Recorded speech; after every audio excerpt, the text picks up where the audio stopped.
Everyone, welcome back. TechKingGames once again, and today we're taking a look at a semi-automated distribution smelting machine. Basically, what this does is it allows you to add items into here, and they will be evenly distributed to all the furnaces that you have in the system. You can have up to 13. Basically, this allows you to be able to smelt things very, very fast. So, for example, I'm going to go ahead and put this iron ore in here, and it'll distribute this entire stack in less than 25 seconds to the furnaces to be able to be smelted. It's able to smelt that stack in less than a minute because there are so many furnaces in the system. Now, the reason I say semi-automated is because of the fact that one, you have to put your fuel in here. Block of coal is the best because they last forever. I just did that because this design is made for people who kind of are not necessarily new but don't want to spend a whole lot of resources on it. It's fairly resource friendly besides the fact that you have all these hoppers here.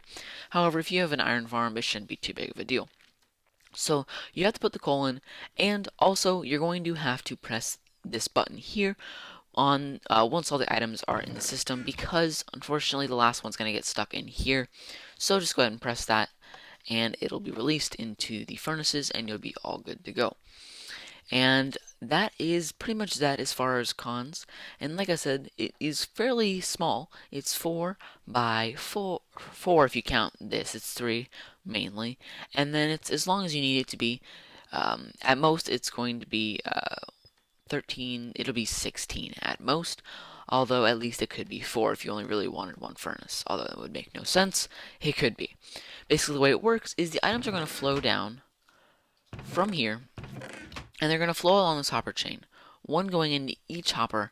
When it reaches the last one, it'll power off this torch, which will allow this hopper to accept the items up here for about half a second, which will allow them to flow into that one right there, and then it'll allow it to flow into this furnace on the next go around. That's why you have to press the button on the final one, because there's nothing to power those once again. Once it's done smelting, it'll all come in here, and like I said, it's very, very fast because it smelts everything very evenly. And yeah, there's one other con to it, and that is that if you have a mixture of the type of items that you have in the system, some of them are going to be stuck up here sometimes. This isn't a huge deal, however, it may require that you press the button a couple times if it gets stuck. Sorry, that wasn't supposed to happen. So, yes, because you'll see that no gold was going in because these had iron in them at the time, and it can't go in. Now you'll see that it'll have enough gold, and basically what we'll have to do is when these are ready, we're going to have to press this button to allow them to be brought in. And yeah, that is pretty much that, so let's go ahead and take a look at how to build it. Alright guys, I'm back. Now let's go ahead and take a look at how to build it. I'm not going to be building the full size because, as I said, it's tileable, so you can go ahead and just copy the design. What I'm going to do is I'm going to make mine a 3, and you're going to begin by placing your blocks down. I'm going to build mine above off the ground so that you don't have to have the furnaces down here. They'll be at your level.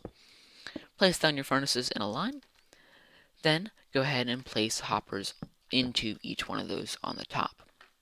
Come to the end of the line and go ahead and place hoppers facing all in the same direction, and so basically when you put an item in here, it'll flow down into the final hopper. Actually, it'll flow down in there right now, but it should if it's powered.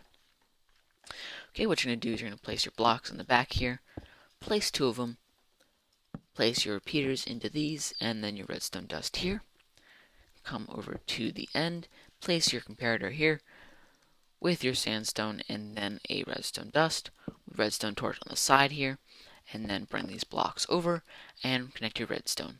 Okay, now if you place an item in here, basically it'll come to the end, power this, and then go into the last one here. And that is that. All you have to do now is place one more hopper over here, place your chest into there, and it'll all work nicely now. I didn't mean to place my chest. I don't know what that was. I mean, place it on top of here like that. You might want to go ahead and do something a bit like this, a hopper chain out of the bottom to be able to collect your items, although you could manually do it if you wanted to for the XP. The only other thing that I want to go ahead and mention is the fact that you can go ahead and block these up like this, and technically you could go ahead and block up the furnaces if you want.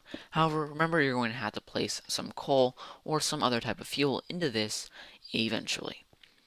And that is pretty much that. So we can go ahead and test it out here with some iron. Get some coal. Make sure that it works properly. You'll see that it's all being evenly distributed. There's 6 and 7 in each furnace.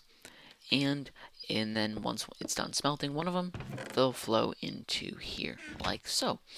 So that is that. So just go ahead and repeat this slice right here. This one. So I'll go ahead and build this for you guys actually right here, just because. Go ahead and repeat this little piece right here for each and every one you want. And that's all you really need to do. Fairly simple. You might actually want to do that. But that is pretty much all that is required. And that's pretty easy. Alright guys, thank you so much for watching. If you guys did enjoy this video and or find it helpful, please leave a like. And if you really enjoyed it, definitely subscribe to join the royalty today. Thanks so much for watching. Bye.